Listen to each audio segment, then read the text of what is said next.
Je suis Hubert Haberbusch, maître carrossier à Strasbourg depuis 1989 et depuis 2017, maître d'art en restauration de véhicules anciens.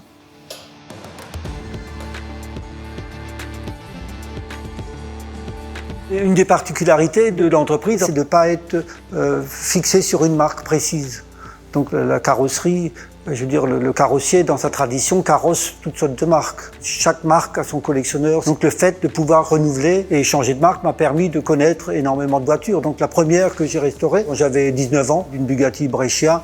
Et du coup, ça m'a donné le déclic. Et après, donc, des voitures prestigieuses sont passées, des Mercedes 300 SL, des Porsche, Jaguar, Aston Martin, Bugatti. Derrière moi, on a une Panhard dynamique X76, un coupé junior, donc voiture très rare, exceptionnelle. C'est un projet qui rentre bien dans toute la démarche que nous faisons. Et jusqu'à présent, depuis le début de l'opération, 5 apprenants ont travaillé avec notre équipe sur ce véhicule. Et ce coupé junior, apparemment, est encore le seul qui est existant en France et qui est classé au titre des musées de France.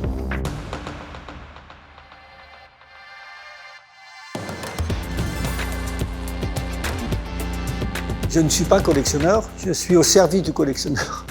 Déjà, je n'ai pas le temps de collectionner. Je me consacre entièrement à mon métier et à tout ce qu'il y a autour. Donc ma collection est un peu virtuelle, mais regroupe toutes les voitures qui sont passées là. Si on reste comme moi dans l'atelier, c'est pratiquement 7 jours sur 7. Donc on voyage avec les différents collectionneurs, avec les différentes voitures, et on voyage avec les jeunes qui viennent de différentes régions. Donc ça permet de visiter le monde en restant dans l'atelier au port du Rhin.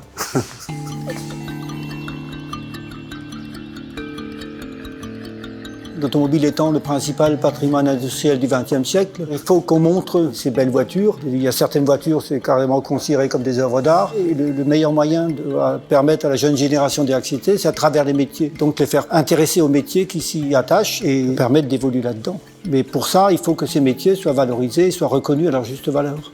Les fédérations, qu'elles soient internationales comme la FIFA ou la fédération FFVE qui défend sur notre territoire donc cette passion. Et il y a encore assez d'artisans qui ont des savoir-faire rares. Et le principal objectif, c'est de mettre en relation des jeunes qui sont passionnés par soit la mécanique, soit la carrosserie, soit par ces beaux objets. Et de les mettre en relation avec ces sachants qui sont généralement un peu vieillissants.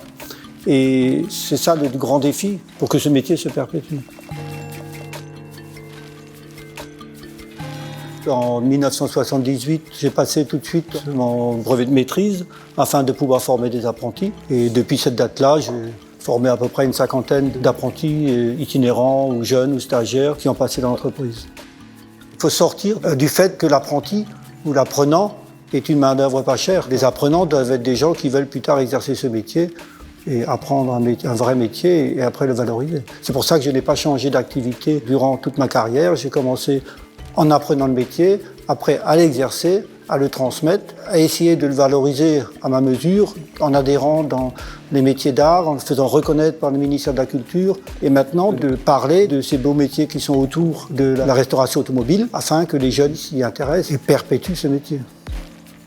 Dans cette volonté de transmettre, à un moment donné, s'est présentée la question de la transmission de l'entreprise. Et grâce au titre de maître d'art, donc qui inclut un élève, nous avons eu un soutien du ministère, afin de mettre en place un dispositif qui permet la transmission de l'entreprise. Donc le dispositif arrive à terme en 2020 et Isaac et Romain pourront continuer l'aventure de cette entreprise.